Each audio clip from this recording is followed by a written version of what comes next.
So friends, धीरे धीरे हम जंगल को पार करते हुए अपनी डेस्टिनेशन की तरफ बढ़ते रहे। बीच बीच में डिफरेंट जो एनिमल्स थे, बंदर थे, लंगूर थे, वो भी हमें दिखते रहे। फाइनली दोस्तों मैं पहुंच गया वहाँ पर जहाँ के लिए मैंने मिड से अपना जो रास्ता था वो चेंज किया था। इस जगह को दोस्तों बोलते हैं पांडव पुल। जैसा कि मैंने लास्ट वीडियो के एंड में भी आपको बताया था कि यहाँ पर हनुमान जी और भीम के बीच में जो एक वार्तालाप हुआ था, जो एक डिस्कशन हुआ था, उसकी जो कहानी है उससे रिलेटेड ये है।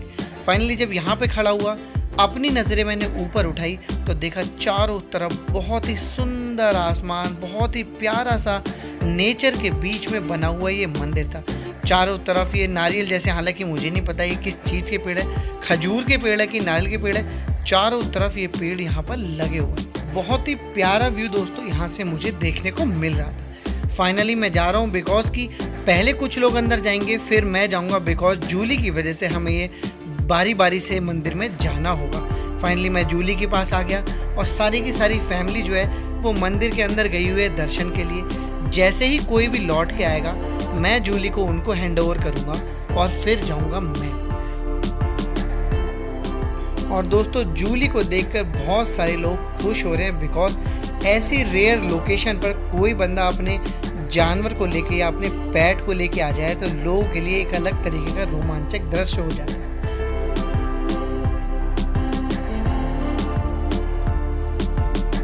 फाइनली अब बारी है मेरी, सक्षम की और मेरी वाइफ की बारी।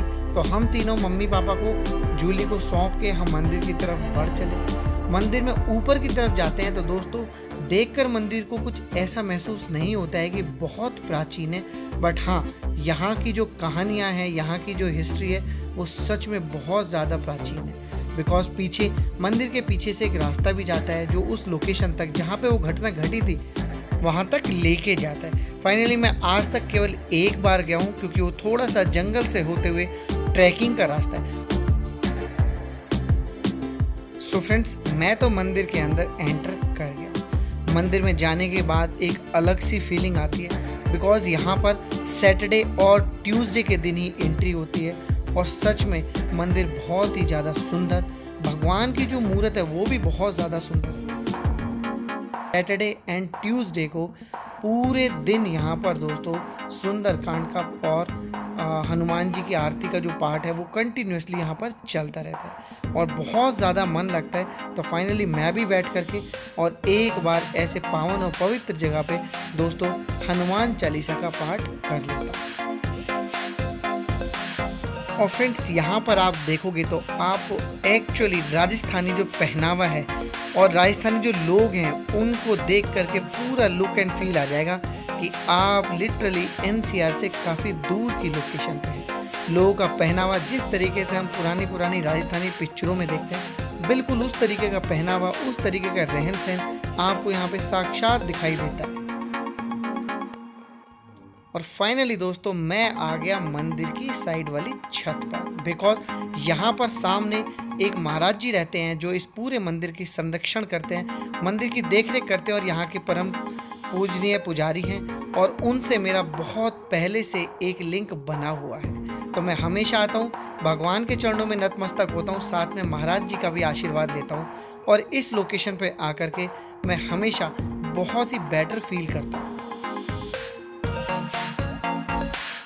फाइनली दोस्तों काफ़ी देर हो गई मुझे मंदिर के अंदर और मंदिर के ऊपर जो महाराज जी हैं उनके पास बैठे हुए, अब बारी थी यहाँ से निकलने की। तो फाइनली मैं फिर से जा रहा हूँ पार्किंग एरिया के अंदर और बहुत ज़्यादा गर्मी है दोस्तों, इतनी गर्मी है कि मैं आपको बता नहीं सकता। तो गर्मी हो या कुछ भी हो, जो फीलिंग, जो एहसास यहाँ पर आकर के होता है उसके सामने ये गर्मी कुछ भी नहीं है। मैं बार बार ऐसी गर्मी में, बार बार ऐसे मौसम में यहाँ आता रहूँगा बिकॉज कि मुझे यहाँ आने पे बहुत ही प्यारी शांति मिलती है और एक अजीब सी फीलिंग आती है, बहुत प्यारी सी, और एक आउटिंग भी हो जाती है।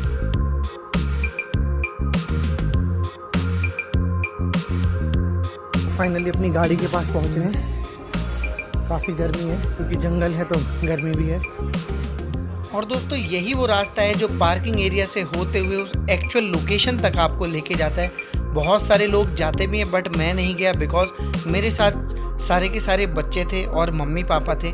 सभी ऐसे नहीं है जो यहाँ से ट्रैकिंग करके और वहाँ तक जा सके। तो फाइनली मैं कभी फिर जाऊँगा। अभी गाड़ी लेके निकलते हैं। तो दोस्तों फाइनली अपनी गाड़ी के अंदर आ चुके हैं अभी, और यहाँ से निकलते हैं बिकॉज कि बहुत गर्मी है, बहुत ज़्यादा, और लोगों का आवागमन अभी भी चालू है। आप इधर से देख सकते हो, स्टिल बहुत सारे लोग आ रहे जा रहे हैं। और एक बार निकलते हैं यहाँ से और फिर पहुँचते हैं वहाँ जहाँ मैंने आपको बोला था कि मैं आपको लेके जाने वाला हूँ, बहुत ज़्यादा प्राचीन मंदिर पे। तो अभी मैं बीच में हूँ, बीच में रूट कहीं और का बन गया था, बट फाइनली यहाँ से निकलते हैं और फाइनली वहाँ लेके चलता हूँ। और फ्रेंड्स आप यहाँ देख सकते हैं लोगों का पहनावा लिटरली आपको याद दिलाएगा कि आप बहुत दूर हैं, आप सच में किसी ग्रामीण और राजस्थान के एक्चुअल लुक एंड फील के अंदर है।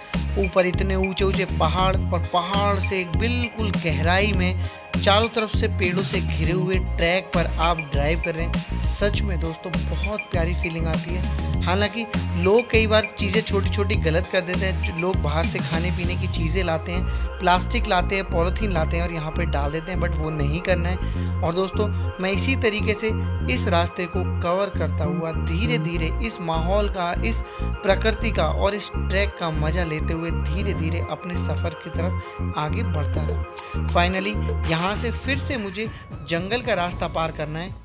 और दोस्तों जंगल को पार करने के बाद फाइनली मैं फिर से एग्ज़िट वाले गेट पर आ गया। जिस तरीके से एंट्री के गेट पर मेरे को एक बोर्डिंग पास या एंट्री पास मिला था, बिल्कुल उसी तरीके से एग्ज़िट के गेट पे मुझे वो पास जो है वो मुझे यहाँ सिक्योरिटी के जो ये फॉरेस्ट के सिक्योरिटी वाले हैं इनको हैंड ओवर करना पड़ेगा। फाइनली वो हैंड ओवर करके मैं यहाँ से निकल पड़ा दोस्तों अपनी अगली मंजिल की तरफ। जैसा मैंने बताया था कि मेरी अगली मंजिल जो है वो पांडवों से जुड़ी हुई एक नीलकंठ का मंदिर है। तो फाइनली दोस्तों आप व्यू तो यहाँ से देख ही सकते हो। सच में फीलिंग का कोई जवाब नहीं है, फीलिंग जो आ रही है उसका कोई मोल नहीं है। मैं निकलता हूँ दोस्तों उसी मंदिर के लिए और मैं ऑन द वे हूँ। फिर से मिलता हूँ थोड़ी देर में आपको अपनी नई लोकेशन पर ले जा कर के।